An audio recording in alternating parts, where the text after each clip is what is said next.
Well, good morning, everyone. Thanks so much for joining us here on this Wednesday morning on Up with KREM. I'm Channing Curtis. Hey there, friends. Glad to have you here with us on this Wednesday morning. I'm Tim Pham. We are kicking things off with a look at the forecast here at the 6 o'clock hour because it is cold this morning, but Jeremy's been telling us very seasonable. Yeah. But we are glad that it is a break in the rain. Oh, yes. I have a few more leaves to go rake today. Do you still have leaves?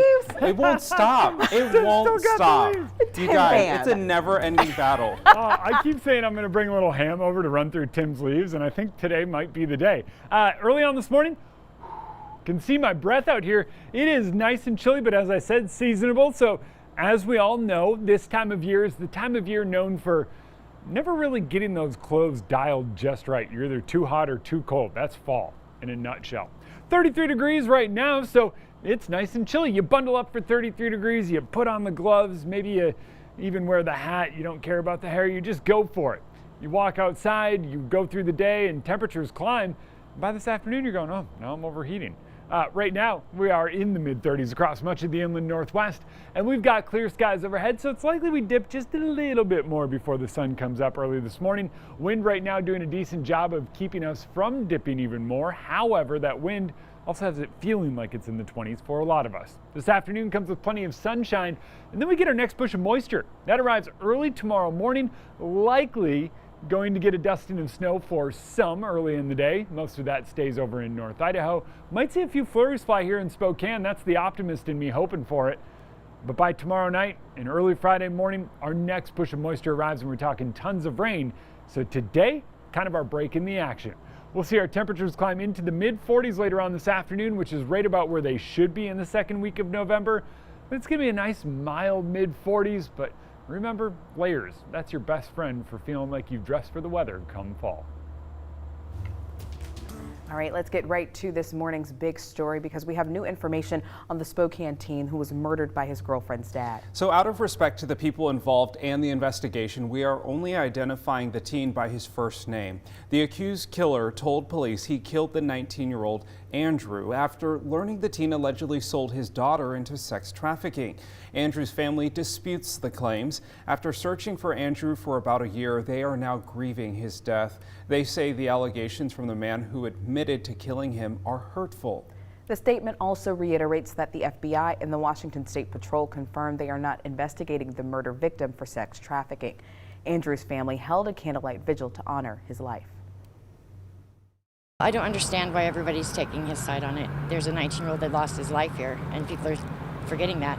He died in the trunk of a car.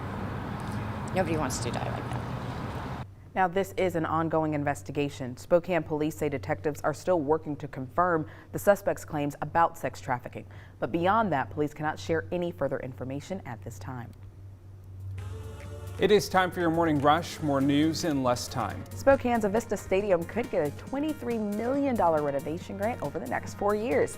So Spokane County's proposal includes 24 renovations that comply with Major League Baseball regulations. That includes new field lighting, a new batting cage, and even new dugouts. If the proposal passes, they will have until the 2026 baseball season to complete all of the renovations. 3 people are recovering this morning after getting hurt on a construction site in North Spokane. It happened around 4 o'clock yesterday afternoon along North Division.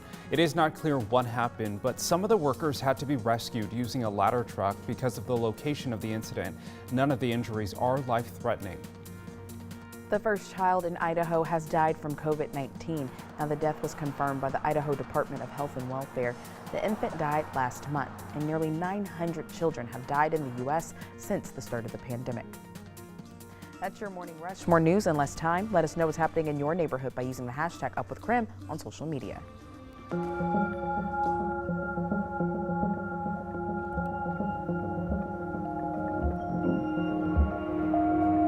This week, KREM 2 is exploring growth in the inland northwest, and this morning we have another example of how Spokane is booming. The city is actually planning to make changes to several South Hill intersections to help ease traffic and prepare for more people in the area.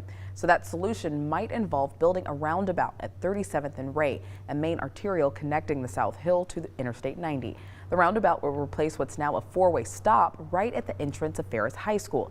However, 2 or 3 homes would have to be demolished in order to make room. It's news to me. for sure.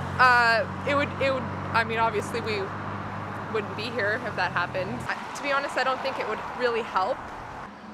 Spokane Public Schools told the city it is interested in adding a roundabout outside of Ferris, but also concerned as to how well new drivers would be able to navigate it and yield to pedestrians.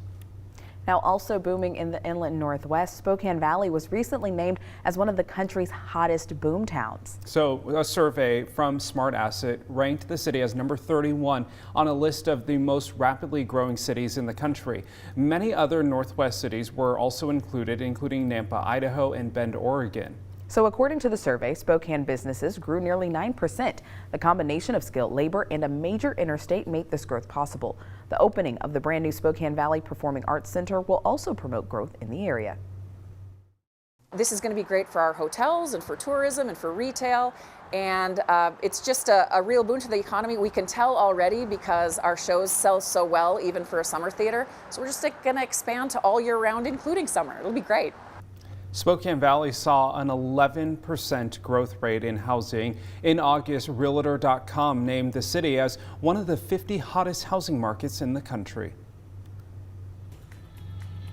Now, our Boomtown series is just getting started here on Up with KREM. This morning, Nicole Hernandez is taking a look at how a once affordable city has become so unaffordable for so many. Like you can see behind me, we have a lot of construction of new housing coming up here in Spokane, but it's not enough housing. So coming up, we are talking to an EWU professor who says our housing prices have gone up way more than our wages. And the North Spokane corridor is still under construction. In our next half hour, we are taking a look at the latest developments and when the project is expected to be complete. And today offers a bit of a break from the rain. Mild mid-40s and sunshine. We'll see rain and the chance of it return and stick around all weekend long. I'll let you know why that bumps our temperatures back up near 50.